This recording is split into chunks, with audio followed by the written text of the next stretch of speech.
আসসালামু আলাইকুম সবাইকে। আমি শখের গল্প থেকে সাদিয়া বলছি। আশা করি আপনারা সবাই ভালো আছেন। তো আমি আজকে আবারও নতুন একটি ভিডিও নিয়ে হাজির হয়ে গেলাম। আজকে আমি এমন একটি মসলা বানানো দেখাবো যে মসলাটির জন্য আপনারা ঘরে বসে দোকানের মতো চটপটি আর ফুচকা খুব সহজেই বানাতে পারবেন। তো চলুন আমরা দেখে নেই এই মসলাটি বানানোর জন্য কি কি লাগে। তো আমি এখানে প্রথমেই নিয়ে নিলাম হচ্ছে ধনিয়া, তারপর নিয়ে নিলাম হচ্ছে জিরা, তারপর নিয়ে নিব হচ্ছে এখানে পাঁচফোড়ন, তারপর নিয়ে নেব হচ্ছে গোলমরিচ আর লবঙ্গ,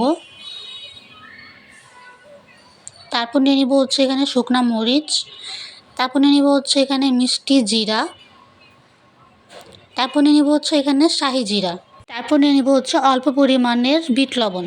এখানে কিন্তু আমাদের বিট লবণই ব্যবহার করতে হবে, নর্মাল লবণ ব্যবহার করলে হবে না। তো চলুন আমরা এখন এগুলোকে খুব ভালো করে ভেজে নেব তেল ছাড়া। তো আমি এখানে একটি প্যানের মধ্যে তেল ছাড়াই শুকনা মরিচগুলো একদম মুচমুচে করে ভালো করে ভেজে নিচ্ছি। ভাজা হয়ে গেলে আমি এটি নামিয়ে নিব। তারপর হচ্ছে আমি এখানে ধনিয়া, মিষ্টি জিরা, পাঁচফোড়ন আর গোলমরিচ, লবঙ্গ এগুলোকে হালকা করে ভেজে নিব।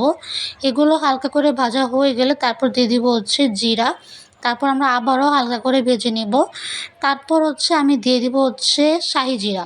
আমি কিন্তু এখানে মশলাগুলোকে ধাপে ধাপে ভালো করে ভেজে নিচ্ছি যাতে এটি ভালো করে ভাজা হয়, একদম মুচমুচে যেন ভাজা হয়। আমি কিন্তু এটিকে একদম লো ফ্লেমে ভালো করে ভেজে নিয়েছি। তো এই তো আমার এখানে ভাজা হয়ে গিয়েছে। আমি এখন এটিকে একটি প্লেটে নামিয়ে নেব। তারপর এটি ঠান্ডা হওয়া পর্যন্ত আমরা অপেক্ষা করব। ঠান্ডা হয়ে গেলে আমি ব্লেন্ডারে দিয়ে এগুলোকে ভালো করে ব্লেন্ড করে নেব।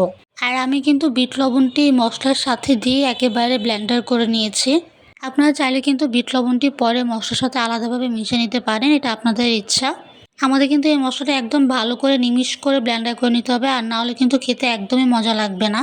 আপনারা কিন্তু এই মশলাটি 1 বছর যাবত সংরক্ষণ করতে পারবেন। তো এই তো আজকের ভিডিওটি এই পর্যন্তই। আশা করি আপনাদের ভিডিওটি ভালো লেগেছে।